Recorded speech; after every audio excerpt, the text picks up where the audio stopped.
안녕하십니까? 식사들 잘 하셨습니까? 환경이 좋고 공기가 좋아서 그런지 밥맛이 좋아요, 아주.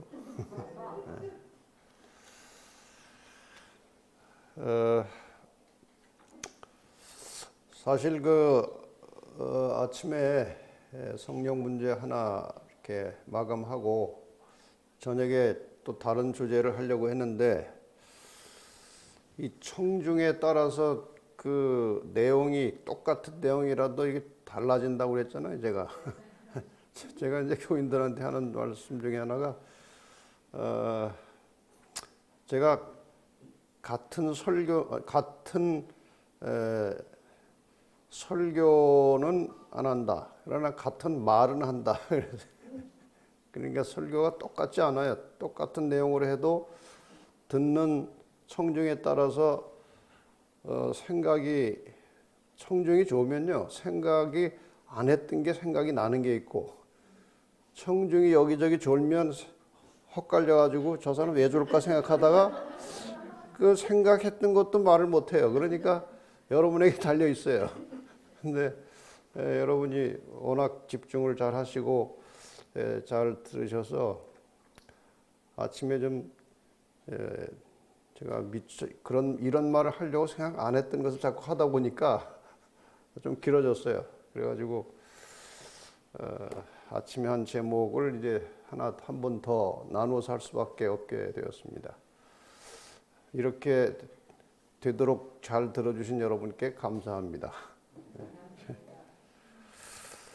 성령은 거듭난 성도의 생명이다. 성령으로 우리가 태어났습니다.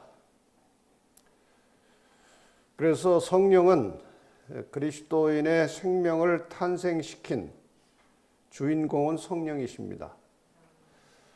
뿐만 아니라 그 성령의 역사로 태어난 생명은 성령으로 유지되고 자라납니다. 그래서 이제 두 번째 시간은 이제 그 내용을 주로 다루려고 합니다.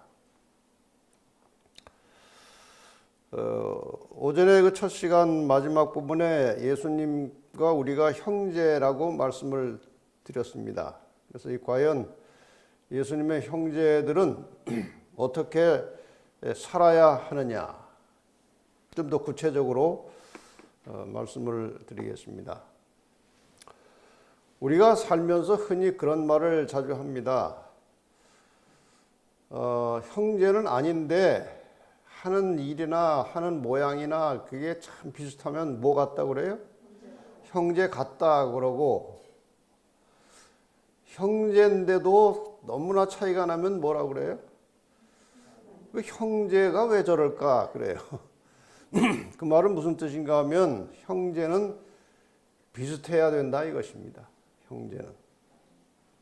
그래서 예수의 형제들은 어떻게 살아야 하는가? 답은 정확합니다. 예수님처럼, 네? 형님처럼, 큰형님처럼 살아야 된다는 게 답이에요. 우리가 다 예수의 형제 자매들이기 때문에 이게 답이에요. 로마서 8장 29절에 하나님이 미리 아신 자들로 또한 그 아들의 형상을 본받게 하기 위하여 미리 정하셨으니 이는 그로 많은 형제 중에 맏아들이 되게 하려 하심이니라. 이 말이 좀 어렵지만 예수님께서 하나님의 아들로 태어나셨습니다. 그래서 예수님이 하나님을 아버지라고 부르셨고 우리도 하나님을 아버지라고 부르셔서 우리 모두가 다 예수 그리스도와 영적으로 형제가 되었는데, 그 맏형님이 누구세요? 예수님이십니다. 맏형님이. 근데 이런 용어를 쓰면 또 여성분들은 형님이 없잖아요. 근데 또 예수님을 오빠라고 하기도 좀 그렇고 그러니까 잘 새겨서 들으세요. 네. 근데 여기에서 미리 아신 자들로 또한 그 아들의 형상을 본받게 하기 위하여라는 말이 참 중요합니다. 형상, 아들의 형상. 이 아들의 형상이라고 하는 것은 사실 창세기에 나오는 하나님께서 사람을 창조하실 때에 하셨던 그 말씀, 하나님이 자기의 형상을 따라서 그러니까 우리의 형상을 따라서 우리의 모양대로 사람을 만들고 그랬잖아요. 그러니까 이 하나님의 형상이라고 하는 말이나 그 하나님의 아들 예수 그리스도 아들의 형상이라고 하는 말이나 같은 말입니다. 근데 하나님께서 그 우리를 하나님의 아들의 형상을 본받게 하기 위하여 그분을 우리의 맏아들로 주셨다는 말씀이 이 속에 포함되어 있죠. 그러니까 이 말은 우리 모든 그리스도인들의 신앙의 궁극적인 목표가 무엇인가? 원래 인간이 창조되었을 때 하나님께서 부여하셨던 그 하나님의 형상을 회복하는 것입니다. 이게 신앙의 본질이에요.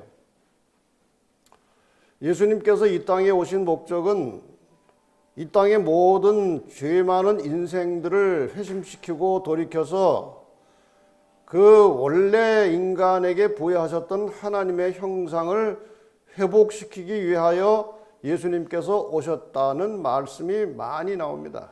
시대소망 가운데 나오고. 그래서 우리의 신앙의 궁극적인 목표는 우리가 뭐 구원, 영생이라고 말하지만 그보다 더 근본적인 하나님의 목적은 무엇인가 하면은 이 구원이나 영생이라고 하는 것은 그 하나의 결과물이지 그게 목표는 아니에요. 하나님의 목표와 목적은 원래 하나님께서 인간들을 창조하실 때 주셨던 그 하나님의 형상, 그건 단지 외적인 모양만 말하는 것이 아니고 하나님의 속성과 하나님의 품성을 가리키는 것입니다.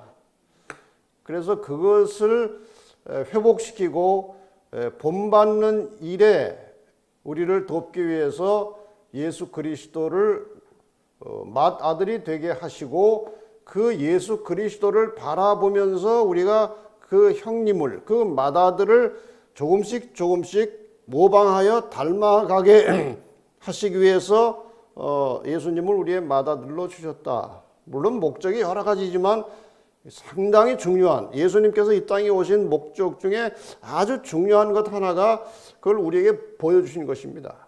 우리가 하나님의 형상을 회복해야 되는데 하나님의 형상을 본 자가 없거든요. 그래서 예수 그리스도를 통해서 하나님의 형상이 원래 인간이 창조되었을 때에 어떤 모습으로 창조되었는가에 대한 답으로 예수 그리스도를 이 땅에 보내시고 예수 그리스도는 하나님의 형상이라고 하는 신약 성경절이 많이 나옵니다. 그게 하나님의 형상이에요. 그래서 이제 그 하나님의 형상을 우리가 본받는 것이 우리의 모든 신앙의 궁극적인 목표인데 이 맏아들이라고 하는 데서 우리 본계 성경 주석에도 표현을 이렇게 했습니다. 구원받은 가족의 맏형으로서의 그리스도의 위치를 가리킨다 그랬어요. 근데 여기에서 보십시다. 성경에 훌륭한 인물들이 많이 나오는데 그 중에 하나님과 정말 가까이 지내면서 하나님께 아주 칭찬받은 대표적인 인물 중에 한 사람이 모세입니다. 맞습니까? 모세처럼 그렇게 온유한 자가 세상에 없다고 그랬어요. 하나님은 모세와 친구처럼 대화하셨어요. 모세는 하나님을 가장 현실적으로 직접적으로 자주 많이 경험한 대표적인 사람이에요. 그러나 그가 광야에서 40년 동안 공부하고 40년 동안 또 다시 광야에서 백성들을 이끌어가고 인도하면서 정말 갈고 닦을 만큼 갈고 닦았는데 가나안 땅에 들어가기 직전에 그 인간의 성향이 그냥 나타난 것입니다. 단지 그것뿐이 아니죠. 그 사이에도 뭐 사람들이 잘 지적은 안 하지만 십계명 받아가지고 내려올 때 그 백성들이 우상 숭배하고 그러니까 화가 나가지고 어떻게 했어요? 하나님 주신 돌을 그걸 집어 던졌으니까 좀 성격이 있는 거 아닙니까? 가나안 땅에 들어가기 직전에도 그냥 바위를 하나님께서 명해서 물을 내라 하셨는데 그거를 막 두드려 패가면서 자기 성질을 보여준 거예요. 하나님께서 너 그동안 수고는 했지만 지도자는 그러면 안 돼. 그래서 너는 가나안 땅 못 들어가. 그래서 못 들어갔잖아요.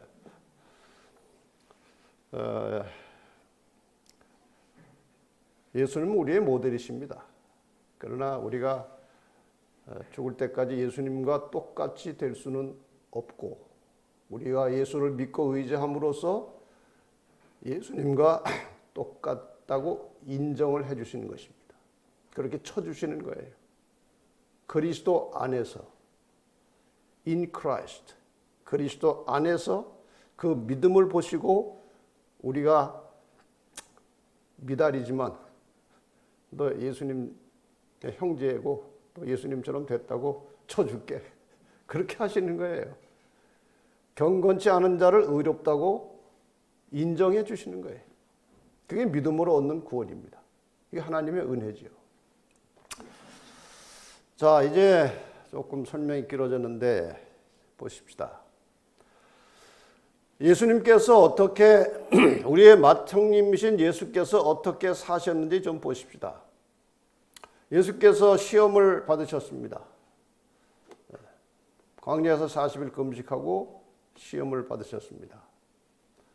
마태복음 4장 4절에 보면 그 시험 받으실 때 대답하여 가라사대 기록되었으되 어디에 기록됐다는 말이에요? 성경에 기록됐다는 말입니다. 그 다음에 두 번째 시험을 또 받았습니다. 마태복음 4장 7절에 예수께서 이르시되 뭐라고요? 또 기록되었으되. 그러니까 기록되었으되라고는 말씀으로 한번 사탄을 이기셨는데 또 시험이 오니까 또 기록되었으되. 그러니까 계속 무엇으로 무엇으로 이기셨다는 거예요? 시험을 말씀으로 이기셨다는 거예요. 마태복음 4장 10절에 보면은 세 번째 시험에서도 기록되었으되. 그러니까 우리가 본받아야 할 우리의 맏형님 되신 예수께서는 그 모든 인간의 삶의 기준을 말씀에 두었다는 것입니다. 하나님의 말씀에 맞춰서 살았어요. 오늘날 이 시대에 많은 사람들이 이런 생각을 가지고 있습니다. 성경의 말씀은 우리가 다 지킬 수 없는 것이다. 그러므로 최선을 다할 뿐이다. 그러니까 하나님도 아마 이해하실 것이다.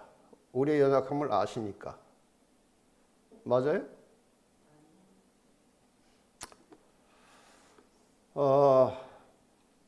하나님의 말씀, 진리는 불변입니다. 그거는 영원 불변입니다. 변하지 않아요. 세상이 아무리 변하고 인간이 아무리 변질이 돼도 하나님의 말씀은 세세토록 영원한 것입니다. 그건 절대로 변하지 않아요. 그걸 바꾸려고 하면 안 되고, 그러니까 하나님의 말씀을 우리의 형편에 맞춰서 바꾸려고 하지 말고, 우리가 좀 부족하고 모자라고 자꾸 실수하고 넘어질지라도 우리를 하나님의 말씀에 맞추어서 살려고 하는 것이 진정한 그리스도인이에요. 하나님의 말씀을 자꾸 이렇게 우리 형편에 맞춰서 재해석하면 안 된다는 거예요. 기준은 불변입니다.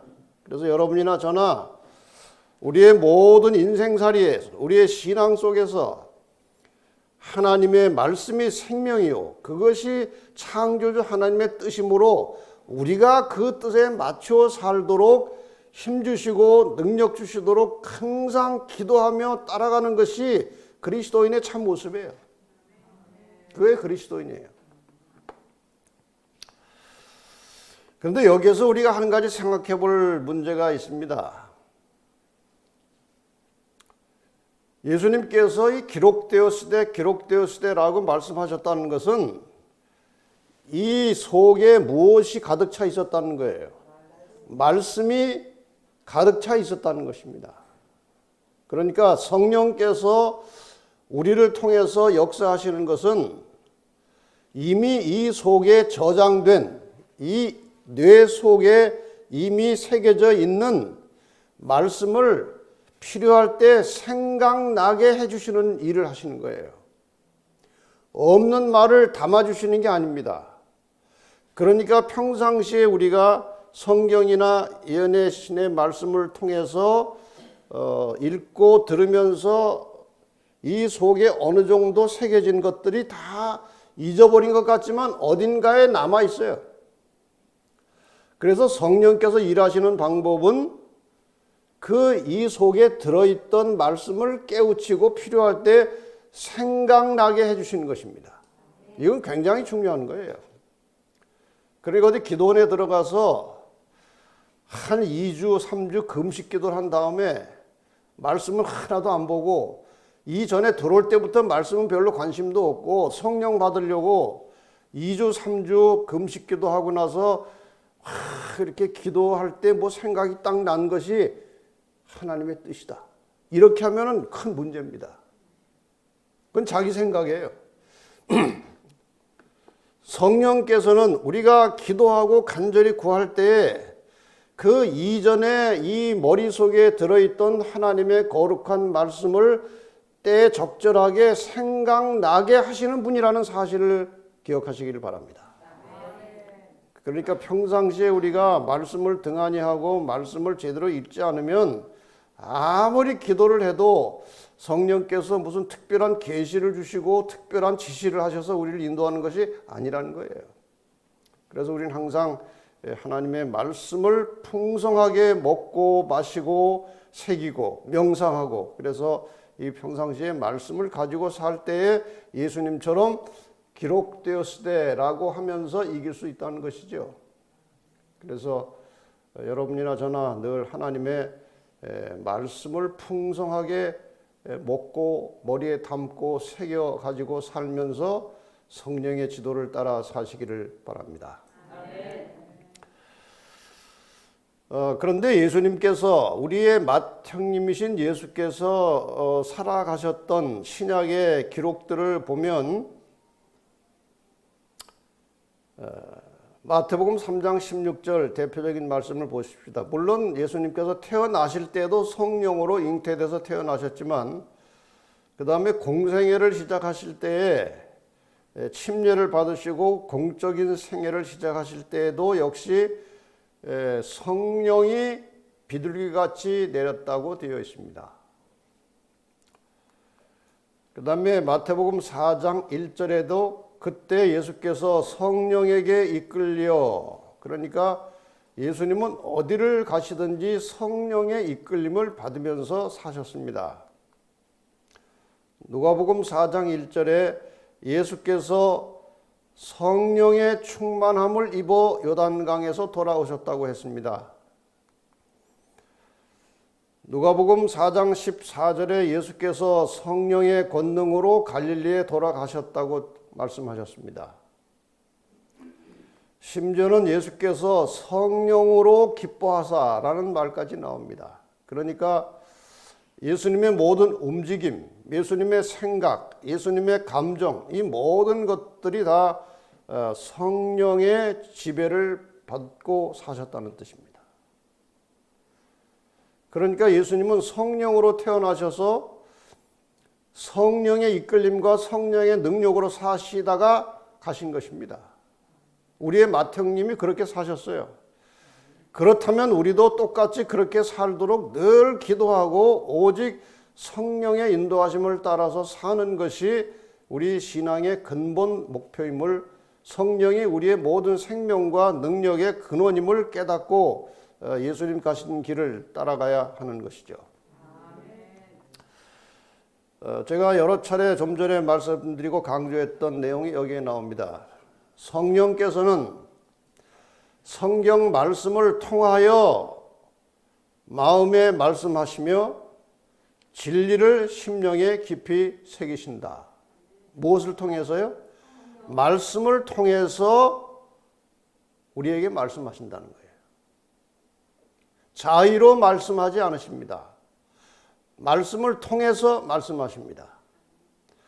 그리스도께서 당신의 택하신 백성을 자기에게 복종하게 하심은 하나님의 말씀을 통하여 역사하시는 진리의 성령으로 말미암아 행하시는 것이다. 여기 분명히 나오죠? 하나님의 말씀을 통하여 역사하시는 성령으로 말미암아 행하시는 것이다. 자, 그러면 우리의 맏형님이신, 우리의 본이 되시는 예수 그리스도, 그분은 어떻게 그렇게 성령 충만한 생활을 하시고 늘 삶의 순간마다 성령의 이끌림을 따라서 사셨느냐? 그 이유를, 그 방법을 한번 성경에서 또 찾아보십시다. 마태복음 14장 23절, 무리를 보내신 후에 예수님 주변에는 늘 사람들이 많이 따라다녔습니다. 무리를 보내신 후에 기도하러 따로 산에 올라가시다 저물매 거기 혼자 계시더니,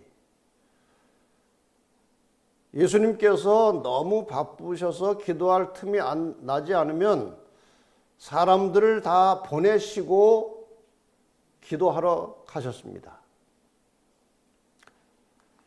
누가복음 5장 16절, 예수는 물러가사 한적한 곳에서 기도하시니라. 누가복음 6장 12절에 이때 예수께서 기도하시러 산으로 가사 밤이 맞도록 하나님께 기도하시고, 예수님께서 철야 기도하시는 장면이죠. 예수님께서 이렇게까지 기도하실 필요가 있었을까요? 질문 하나 하겠습니다. 우리에게 모본을 보이시기 위해서 이렇게 기도하셨습니까? 아니면 기도가 필요하시기 때문에 기도하셨습니까?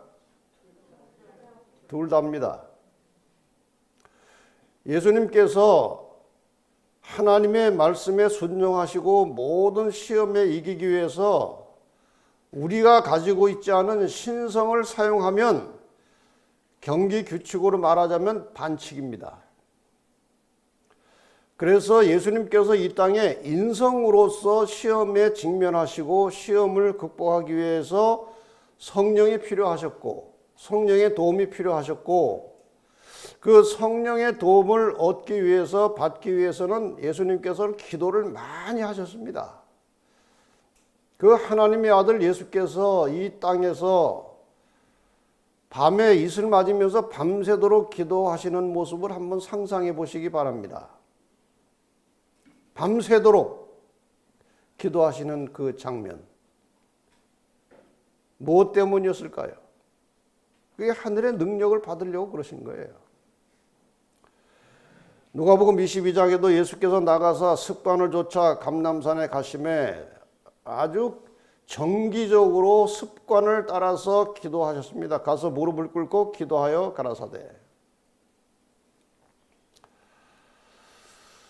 자, 이 예수님의 이 성령 충만함과 기도 생활에 대한 기록들은 많이 나옵니다. 근데 결론으로 정리하자면, 첫째, 예수님은 성령의 사람이셨다. 둘째, 예수님은 기도의 사람이셨다. 예수님은 성령의 사람이셨고 예수님은 기도의 사람이셨다. 자, 로마서 8장 9절, 만일 너희 속에 이 기조는 우리가 성령을 공부할 때 굉장히 중요한 것입니다. 만일 너희 속에 하나님의 영이 거하시면 너희가 육신에 있지 아니하고 영이 있나니 누구든지부터 같이 한번 읽겠습니다. 시작. 누구든지 그리스도의 영이 없으면 그리스도의 사람이 아니라. 이 단순한 말 속에 매우 중요한 의미를 포함하고 있습니다. 우리는 다 그리스도인이라고 말합니다. 교회 다니는 그리스도인, 재림 성도라고 말합니다. 그런데 그리스도의 영이 없으면, 성령이 없으면 그리스도의 사람이 아니라고 하십니다. 내가 과연 성령의 능력과 인도하심을 따라서 사는지, 그냥 예수는 믿고 구원을 받았지만 육으로 사는지를 잘 점검해 보시기를 바랍니다. 분명히 여기에는 그리스도의 영이 없으면 그리스도의 사람이 아니라고 말씀하셨습니다. 자, 그러면 그렇게 필요한, 우리를 그리스도인이 되게 하는 그 성령은 과연 어떻게 해서 우리에게 임하시고 우리가 성령의 사람이 될 수 있느냐? 성경은 간단하게 대답을 하고 있습니다. 누가복음 11장 13절. 너희가 악할지라도 좋은 것을 자식에게 줄 줄 알거든 하물며 너희 천부께서 구하는 자에게 성령을 주시지 않겠느냐. 성령 받을 수 있는 길이 있어요, 없어요? 길이 있어요. 구하는 자에게 성령을 주시지 않겠느냐. 이 말은 간절히 구하는 자에게 성령을 주시겠다고 하신 것이죠. 자, 이 누가복음 11장 13절의 말씀은 예수님께서 하신 긴 이야기의 결론입니다.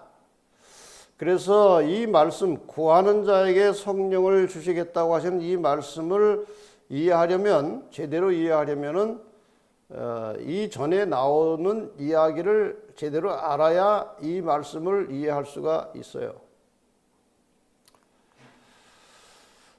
자, 이 누가복음 11장 13절에 나오는 이 말씀 하기 전에 예수님께서 이 말씀을 하시게 된 배경이 있습니다. 배경.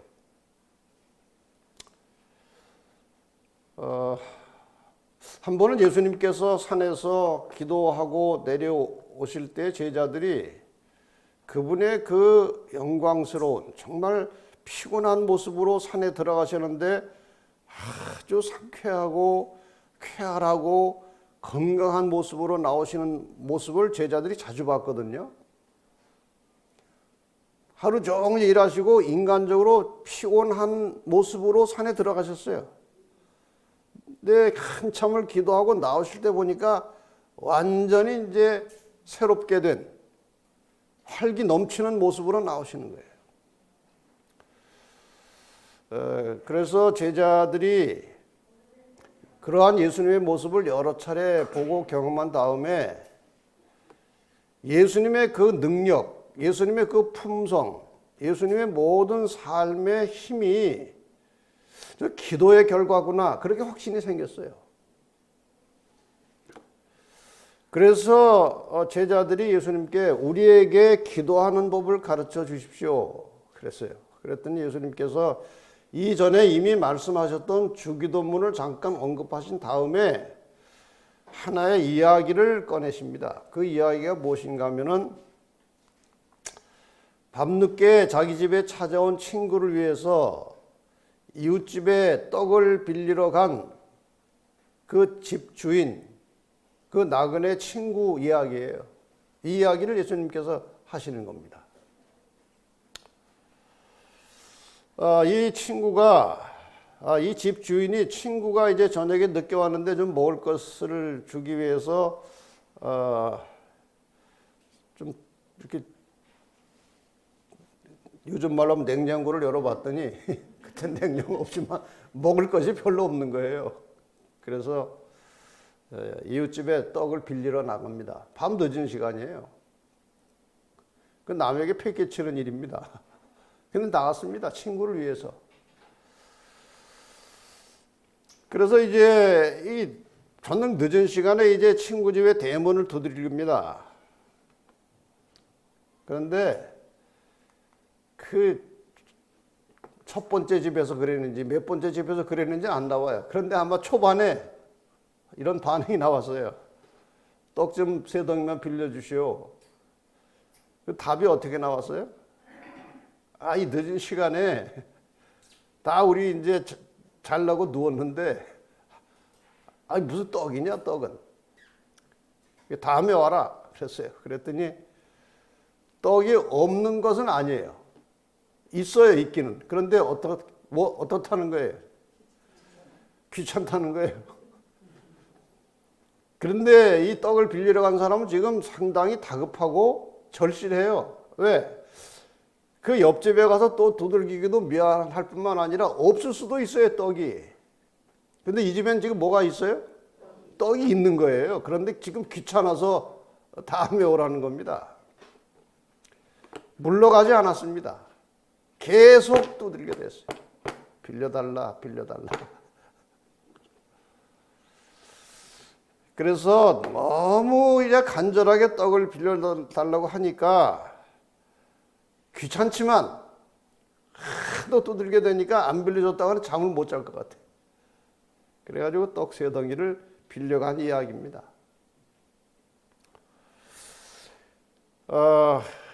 왜 예수님께서 이 이야기를 하셨을까요? 예수님께서는 지금 제자들이 어떤 마음가짐으로 자기에게 기도하는 법을 가르쳐 달라고 하는 것을 다 아십니다. 그리고 자기는 거기에다 무슨 대답을 할 것을 이미 가지고 계셔요. 그 대답의 내용은 무엇인가 하면 내가 이렇게 너희들이 생각하는 대로 내가 이렇게 피곤하지만 늘 상쾌하고 이렇게 아주 유쾌하고 활력 있게 살아갈 수 있는, 그리고 내가 말씀을 전할 때마다 능력이 넘쳐나는 이유는 내가 가지고 있는 신성 때문에 그러는 것이 아니고 하나님께 기도해서 받은 성령의 능력 때문에 그렇다는 것을 지금 말씀을 하시려고 하는데, 그것을 그냥 바로 말씀하시지 않고 이렇게 저렇게 이 제자들을 지금 단계적으로 인식을 시켜가는 과정이에요. 그래서 이 이야기를 하신 것입니다. 누가복음 11장 8절에 예수님께서 이렇게 말씀하십니다. 내가 너에게 말하노니 비록 벗됨을 인하여는 친구이기 때문에 그러는 것은 아니고 벗됨을 인하여서는 일어나 주지 아니할지라도 그 무엇을 인하여 그 강청함을 인하여 그 소원대로 소용대로 주리라. 어떻게 했어요? 강청, 아주 강력하게 떡을 요청한 것입니다. 친구에게 떡 좀 빌려주게나. 아이고 떡이 있긴 있는데 그럼 뭐 이 늦은 시간에 지금 애들하고 다 자려고 누웠는데 그럼 무슨 밤에 떡을 빌리냐. 그러면은 에이 그래 그럼 미안해 딴 집에 가보지 이러지 않고 계속해서 강청한 것입니다. 친구로서 빌려주는 것은 아니고 하도 졸라대니까 빌려줬다는 이야기를 왜 하셨을까요? 이 말씀을 하신 다음에 예수님께서 하신 말씀이 구하라, 찾으라, 두드리라는 거예요. 내용은 이것입니다. 이런 마음으로 구하라는 거예요. 이렇게 이 친구가 떡을 구하는 마음으로 남의 집 대문을 들게 가면서 떡을 찾은 것처럼 이런 심정으로 기도하라는 거예요. 기도. 여기에서 우리가 이 기도를 드릴 때에 가져야 할 매우 중요한 요소가 있어요. 그걸 우리가 좀 알아야 돼요. 집주인은 자기가 먹으려고 하는 것이 아니고 친구에게 주기 위하여 떡을 빌리러 나갔고 간절한 마음으로 떡을 구했습니다. 마찬가지로 우리가 이제 구하라 찾으라 도드리라 이것은요, 성령을 구하라는 것입니다. 성령을 찾으라는 거예요. 성령을 구하기 위해서 하늘의 문을 두드리라는 거예요. 근데 이 기도 가지고 우리는 다른 걸 많이 구해요. 하나님, 저희가 이번에 사업을 시작했는데 복을 좀 주십시오. 그래야 11조도 좀 드리고 건축원금도 내야 되니까 복을 주십시오. 여기 구하면 주시겠다고 하지 않았습니까? 또 어떤 집에서는 시장에서 아이를 잃어버리고 이걸 가지고 기도했다고 내가 들었어요. 찾으라 찾을 것이 했으니까 우리 아이 좀 찾게 해주세요. 물론 뭐 하지 말라는 건 아닙니다. 그러나 예수님께서 지금 구하라 찾으라 두드리라고 이렇게 거의 비슷한 말씀을 3번이나 반복해서 하신 것은 이건 성령에 관한 것입니다. 그런데 지금 이 집주인은 아까 말씀드린 대로 자기가 먹을 떡을 구한 것이 아니고 친구에게 주기 위하여 떡을 구했듯이 우리가 성령을 구할 때는 나누어 주기 위하여 구하라는 것입니다. 뭘 나누어 주기 위해서? 복음을 나누어 주기 위하여 성령을 구하라는 거예요. 하나님께서 이 땅에 우리에게 성령을 보내주신 가장 중요한 목적은 복음의 능력을 더하시기 위한 것입니다. 너희가 예루살렘 떠나지 말고 여기서 기다려라. 성령이 너에게 임하시면 너희가 권능을 받고 온 유대와 예루살렘과 사마리아 땅 끝까지 이르러 내 증인이 되리라고 말씀하셨어요. 성령을 받고 나면은 너희는 강력한 내 증인이 된다고 하는 말씀은 복음 전도의 능력을 얻겠다는 것입니다. 그래서 우리가 이 성령을 간절한 심령으로 구할 때는 여기 집 주인이 친구에게 주기 위해서 간절한 마음으로 떡을 구했듯이 우리가 성령을 구하는 가장 근원적인 목적은 복음을 다른 사람에게 전하기 위해서 성령을 구하는 것입니다. 이것이 가장 정당한 성령을 요구하는 동기예요.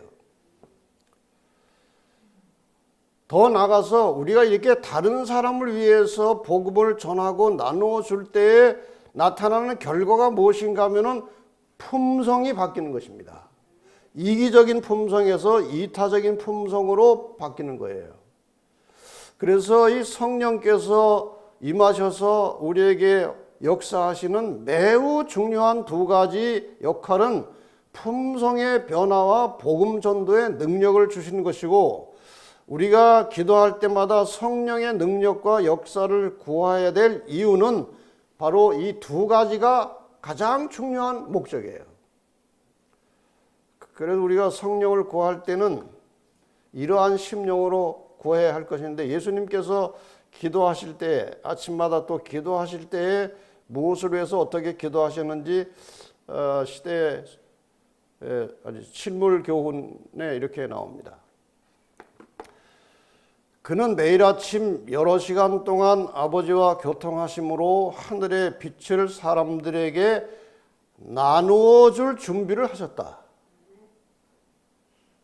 그는 날마다 성령의 새로운 침례를 받으셨다. 그러니까 하루 간절히 기도해서 받은 성령으로 일주일씩 쓰는 게 아니고 하루분입니다. 하루분. 아침에 일어나서 예수님께서 간절한 심령으로 여러 시간 동안 기도하심으로 하루의 삶에 필요한 성령의 능력을 구할 때에 그 동기가 무엇인가 하면은 하늘의 빛을, 하늘의 복음과 진리를 다른 사람들에게 나누어 줄 준비로서 그 성령을 구하셨다는 거예요. 이 집주인이 친구에게 떡을 주기 위해서 떡을 빌린 것처럼 예수님도 성령을 구하실 때마다 복음을 다른 사람에게 나누어 줄 때 필요한 능력을 구하신 것입니다. 자기를 위해서 구한 것이 아니고 나누어 주기 위해서 하셨다고 그랬어요. 날마다 그것. 계속해서 이렇게 말씀하십니다. 주님께서는 매일 아침 이른 시간에 일어나셔서 다른 사람에게 나누어 주시기 위하여 자기의 심령과 입술에 은혜의 기름을 바르셨다. 여기 은혜의 기름이라는 것은 역시 성령을 가리키는 것이죠. 이 두 말씀이 다 똑같이 성령을 구할 때는 그 목적이 무엇입니까? 나누어 주기 위해서 하는 것입니다.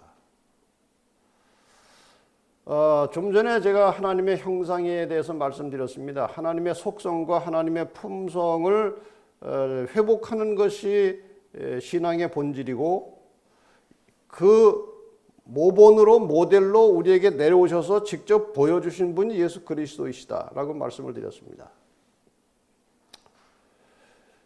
인간이 원래 창조되었을 때에 그 받은 하나님의 형상을 두 마디로 하면 이타적이고 다른 말로 하면 희생적이고 섬기는 것입니다. 하나님 혹은 예수님의 하시는 모든 일의 근원은 사랑이시고 이 사랑의 근원은 희생과 이타적인 정신이에요. 우리는 이것을 어디서 희미하게나마 배울 수 있는가 하면은 그 자녀에 대한, 자식에 대한 어머니의 희생적인 사랑 속에서 하나님의 형상이 무엇인지를 어렴풋이 배울 수 있는 것입니다. 조건 없이 그냥 일방적으로 베푸는 사랑, 그 사랑의 바탕은 자기를 희생하는 것입니다. 그냥 감성적으로 좋아하는 게 아니고 자기를 희생하는 것이 사랑의 근원입니다. 그래서 우리가 이 땅에 사는 동안에 바꿔야 될 혹은 또 회복해야 될 하나님의 형상은 이기적인 자신의 모습을 이타적으로 바꾸는 것입니다. 자기 중심에 철저하게 찌들고 굳어버린 이 품성을 다른 사람 중심, 이타적인 사람으로, 희생적인 사람으로 바꾸는 것이 하나님의 형상을 회복하는 거예요. 이게 굉장히 중요한 것입니다. 그리고 늘 자기를 높이고 자만한 이 인간의 모습을 남을 섬기는 겸손한 모습으로 바꾸는 것입니다. 우리의 맏형님이신, 우리에게 본을 보여주신 우리의 형제 되신 예수 그리스도께서 시작과 끝을 겸손하고 섬기는 모습으로 시작하셨고 끝을 맺었습니다. 그분이 그 마국간에 내려오신 모습 자체는 겸손의 절정입니다. 그렇지 않습니까? 희생의 절정이에요. 완전히 자기를 낮추신 것입니다. 빌립보 2장 5절 8절에 하나님과 원래 동등된 분인데 자기를 낮추시고 이렇게 되어 있어요. 예수님께서 본인의 그 특성에 대해서 말씀하실 때 나는 온유하고 겸손하니라고 말씀하셨어요. 그리고 십자가에 돌아가시기 직전에 보여주신 또 하나의 모습은 역시 섬기고 겸손한 거예요. 제자들의 발을 씻겨주신 것입니다. 하늘의 하나님이신데 섬김을 받으셔야 될 분인데 제자들의 발을 씻기심으로 하나님의 형상이 무엇인지를 보여주셨어요. 섬겨 주셨어요. 자기는 낮추시고 그 다음에 마지막은 그 섬김과 겸손의 절정으로 죽기까지 하셨어요. 이게 우리의 본받아야 할 맏형님의 모습이에요. 그래서 우리는 예수님의 형제로서 이런 모습으로 살아야 될 것인데 이것을 가르쳐 주시고 깨우쳐 주시는 분이 바로 성령이십니다. 그러므로 성령의 역사와 도움 없이는 우리는 그리스도인으로서의 생명을 유지할 수 없는 것입니다. 매일 아침 복음의 사신들이 주님 앞에 무릎을 꿇고 그분에 대한 헌신의 서약을 새롭게 할 때 그리스도께서는 그들에게 소생케 하고 거룩하게 하는 능력과 함께 당신의 성령의 임재를 허락하실 것이다.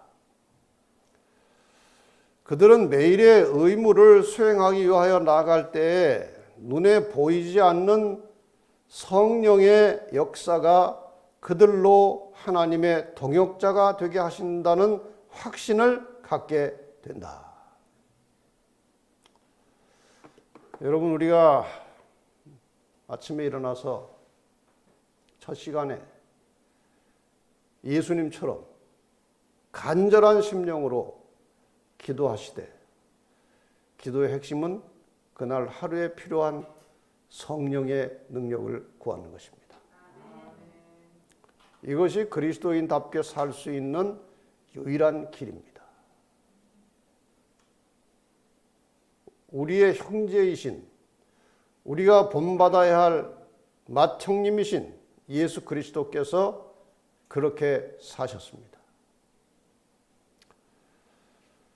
인간은 연약하기 때문에 그렇게 예수님처럼 하기가 쉽지는 않습니다. 그러나 흉내는 내야 됩니다. 저도 이 문제를 가지고 고민하고 노력을 많이 하지만 이게 매일 이렇게 잘 되지는 않아요. 그러나 계속 시도하는 것입니다.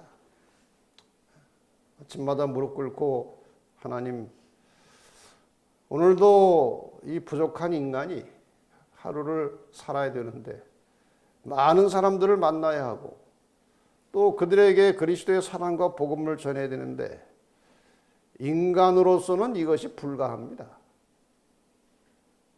도와주십시오. 성령을 주시겠다고 약속하셨으니 그 약속을 따라서 오늘도 이 아침에 성령을 충만케 하셔서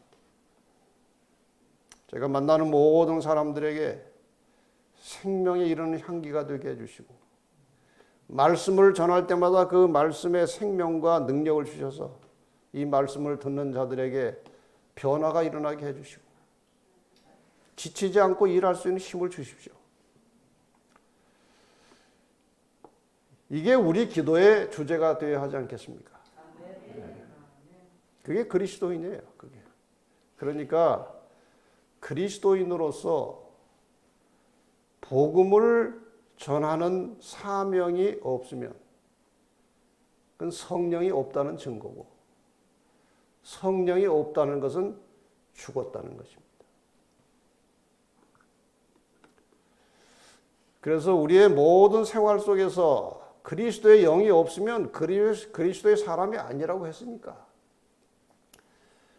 날마다 성령이 충만한 가운데서 그 성령의 능력을 힘입어 빌려서 함께 만나는 모든 사람들에게 직접적으로 매일 예수를 가르치고 성경을 증거하고 할 수는 없겠지만 그 근본 정신 속에 항상 이 복음을, 이 생명의 복음을 다른 사람에게 증거하고 전하고 나눠주든지 아니면 복음에 의해서 성령의 능력으로 변화되어가는 자신의 모습을 보여줌으로 향기가 되든지, 그래서 우리의 전 존재와 삶을 통해서 하나님의 뜻을 다른 사람들에게 전하는 것이 우리 아버지의 뜻입니다.